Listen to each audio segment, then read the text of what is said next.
चलिए दोस्तों आगे पढ़ते हैं। एब्जॉर्प्शन ऑफ फूड प्रोडक्ट या एब्जॉर्प्शन ऑफ डाइजेस्टेड प्रोडक्ट देखते हैं। ठीक है, absorption is the process by which the end product of digestion pass through the intestinal mucosa into blood lymph. Indirectly ये बोल रहा है कि जो एब्जॉर्प्शन उस प्रोसेस को बोलते हैं इससे कि जो हमारा फूड प्रोडक्ट जो डाइजेस्ट हो गया था सिंपल फॉर्म में हो चुका है। डाइजेस्ट होने का मतलब कि macromolecule bio macromolecules simple form में आ चुके हैं, अब उनको वो ब्लड में एब्जॉर्ब हो गए। ठीक है, इस मतलब इस प्रोसेस को एब्जॉर्प्शन बोला गया। डाइजेशन क्या था कि बायो मैक्रोमोलिक्यूल्स का इस सिंपल फॉर्म में डाइजेशन मतलब ब्रेक डाउन करना, इस प्रोसेस को डाइजेशन बोला गया था। और एब्जॉर्प्शन में क्या, वो सिंपल फॉर्म एब्जॉर्ब हो गया, ब्लड में चला गया हमारे। ठीक है, तो ब्लड और लिम्फ यहाँ दोनों बोला है। क्यों लिम्फ बोला ये भी मैं बता देता हूँ। फैट के लिए बोला है ये, लिम्फ सिर्फ फैट के लिए बोला है। जनरली सब कुछ अपना ब्लड में डाइजेस्ट वो एब्जॉर्ब हो गया, पर ये आप थोड़ा आगे में पढ़ लोगे, मैं बता दिया। लिम्फ फिलहाल तो फैट के लिए बोला है। ठीक है, it is carried out by passive active facilitator. तीनों प्रोसेस के थ्रू होता है, एक्टिव पैसिव फैसिलिटेटर। अब देखते हैं तीन चीज़ हमको इसमें पढ़ना है। ग्लूकोज,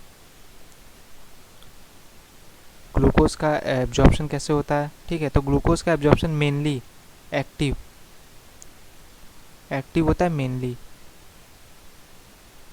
मेनली एक्टिव होता है।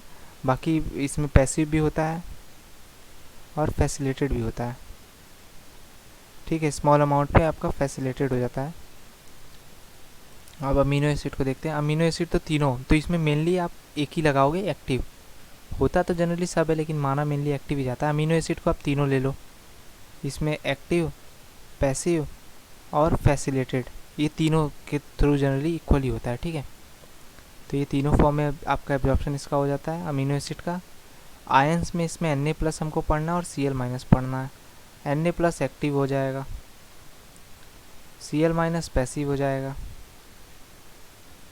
ठीक है, तो इस पूरे पैरा में सिर्फ इतना ही मतलब निकलना है आपका कि ये देखिए, small amount of monosaccharide like glucose, small amount की बात कर दिया। Glucose, amino acid and some electrolyte like chlorine ion are generally absorb by simple diffusion. सारे सिंपल डिफ्यूजन के थ्रू जनरली एब्जॉर्ब होंगे, मतलब पैसिव की बात कर रहा है। ठीक है, the passage of this substance into blood depend upon concentration. सीधी सी बात, हमको इतना तो पता ही है, आप यहाँ तक तो पढ़ के आए हो कि जो कंसंट्रेशन ग्रेडियंट डिपेंड करता है तो वो आपका पैसिव हो गया। ठीक है, पैसिव में दो सिंपल डिफ्यूजन और फैसिलिटेटेड डिफ्यूजन दोनों आ जाएंगे। ठीक है, सब substances like glucose and amino acid absorb with the help of carrier protein, this mechanism called facilitated. अब ये कैरियर प्रोटीन की वजह से हो रहा है तो फैसिलिटेटेड बोल दिया। Transport of water depend upon osmotic concentration gradient, ये भी पैसिव है और उसी ऑस्मोसिस बोल देते हैं। मतलब डिफ्यूजन को ही वाटर के केस में डिफ्यूजन क्या होता है, कंसंट्रेशन ग्रेडियंट पे डिपेंड करता है ना। High concentration to low concentration किसी चीज़ का जाना, सेमी परमेबल मेम्ब्रेन के क्रॉस होना, डिफ्यूजन बोल देते हैं।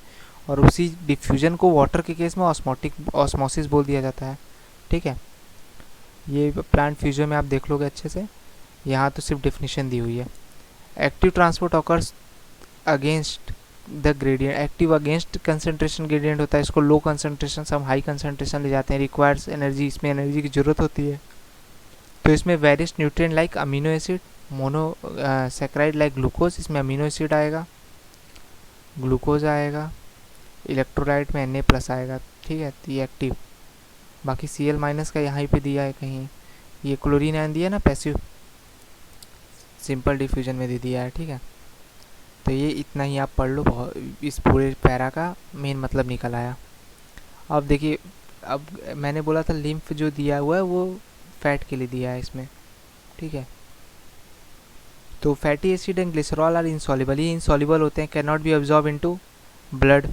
ये इनसॉल्युबल होते हैं इसलिए लिक्विड में या ब्लड में एब्जॉर्ब नहीं हो पाते, तो इसलिए ये first incorporated into small droplets, इसलिए इनका फर्स्ट इमल्सिफिकेशन होता है, मतलब बहुत छोटे छोटे ड्रॉपलेट में टूटते हैं, कॉल मिसल्स, इनको मिसल बोला गया।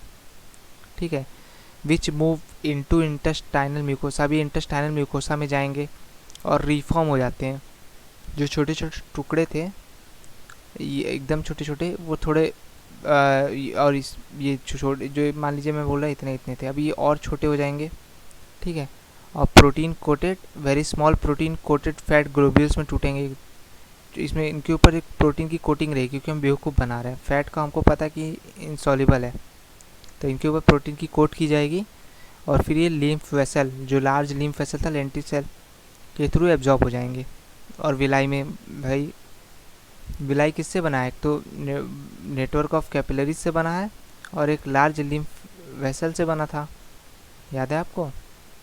नहीं याद है तो पिछले लेक्चर में देख लीजिए आके। ये तो ब्लड कैपिलरीज ब्लू वाली होगी और ये रेड वाली लार्ज लिम्फ वेसल होगी। लेंटिल सेल तो फैट का एब्जॉर्प्शन इसी रेड वाले से होता है, ठीक है।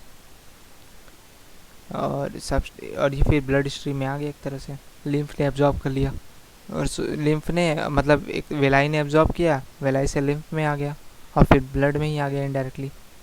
तो absorption of this substance take, तो इसमें दो ही, एक तो ये काइलोमाइक्रोन, एक ये वर्ड थोड़ा ध्यान दे दीजिएगा किसकी बात कर रहा है ये, फैट से रिलेटेड बात कर रहा है, प्रोटीन कोटेड फैट ग्लोब्यूल की काइलोमाइक्रोन बोल दिया इसने, और एक ये, ठीक है। Absorption of substance take place in different part of alimentary canal like mouth, stomach, small intestine, large intestine, सब जगह होता है एक तरह से। एब्जॉर्प्शन माउथ से स्टार्ट हो जाता है। माउथ में स्टार्च का 30% स्टार्टिंग में मैंने बता दिया था, ठीक है। हाइड्रोलिटिक एक्शन से हो जाता है, जनरली अपना सारा डाइजेशन हाइड्रोलिटिक एक्शन पे ही डिपेंड है। स्टार्च का 30% डाइजेशन वही हो जाता है माउथ में अपने। Small intestine, large intestine, mainly small intestine में होता है एब्जॉर्प्शन। चलिए मैक्सिमम एब्जॉर्प्शन, अच्छा यहाँ लिखा है, देखिए ध्यान दीजिए, maximum absorption occurs in small intestine लिख भी दिया है। The summary of absorption, the site of absorption substance absorb is given. अभी क्या क्या है, किस किस का एब्जॉर्प्शन कहाँ होता है, ये समरी यहाँ दी हुई है इसमें, ठीक है। माउथ में किसका होता है? ड्रग्स का होता है। कुछ ड्रग्स होते हैं जो माउथ के मतलब उनके रिसेप्टर जो होते हैं अपने माउथ में मिलते हैं, ठीक है। Come in contact with mucosa of mouth and lower side of tongue are absorb into blood capillaries lining, मतलब ब्लड अपने टंग के नीचे जो ब्लड कैपिलरीज की लाइनिंग है उनमें एब्जॉर्ब हो जाता है, ठीक है। ड्रग्स, कुछ ड्रग्स स्टमक में देखिए, इसमें वाटर का होता है, सिंपल शुगर के होते हैं, अल्कोहल होता है।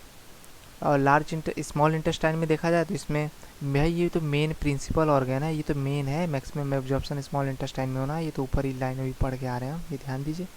The digestion is complete here and the final product of digestion such as glucose, fructose, यहाँ सब वही अमीनो एसिड वगैरह जितना मैंने ऊपर में बताया, एक्टिव एसिड, सब यही होना है mainly. Large intestine absorption of water, some minerals and certain drugs, कुछ ड्रग्स यहाँ होते हैं, कुछ ड्रग्स माउथ में होते हैं, ठीक है। तो थोड़ी स्मार्ट स्टडी करिए, चीज़ों को कंपेयर करते हुए चलिए, कहाँ पे क्या क्या पॉइंट कॉमन आ रहे हैं, कहाँ पे किस चीज़ को देख चुका हूँ, ठीक है। The absorb substance finally reach the tissue, अभी एब्जॉर्ब सब्सटेंस तक अपने ब्लड से टिश्यू तक हमारे पहुँच चुका है और यूटिलाइज, अब हम इसको यूटिलाइज़ कर लेंगे, तो इस प्रोसेस को एसिमिलेशन कहते हैं, ठीक है। डाइजेशन, एब्जॉर्प्शन, एसिमिलेशन, अब इस प्रोसेस को कि हम एब्जॉर्ब सब्सटेंस का यूटिलाइज़ कर लिया, हमारे टिश्यू तक पहुंच गया। एब्जॉर्प्शन तो मतलब ब्लड में आया और एसिमिलेशन मतलब हमने उसको यूटिलाइज़ कर डाला, हमारे टिश्यू ने एब्जॉर्ब कर लिया, हमारे टिश्यू ने यूज़ कर लिया उसको अपने सेलुलर एक्टिविटी, या तो हो सकता है खुद टिश्यू लिविंग रहने के लिए भी तो कुछ भाई सेलुलर एक्टिविटी होती रहती है ना टिश्यू में, कि भाई लिविंग बनाना है, लिविंग रहना है हमारी सेल्स को, तो ऑक्सीजन लेगा, ये से रेस्पिरेशन वगैरह, एक्सक्रीशन वगैरह जो होते हैं वो सारे लिविंग, तो लिविंग प्रोसेस को मेंटेन करने के लिए होते हैं ना, हमारी सेल डेड ना हो, तो इस प्रोसेस को एसिमिलेशन बोल दिया, या हम कोई फिजिकल वर्क कर डालें कुछ भी।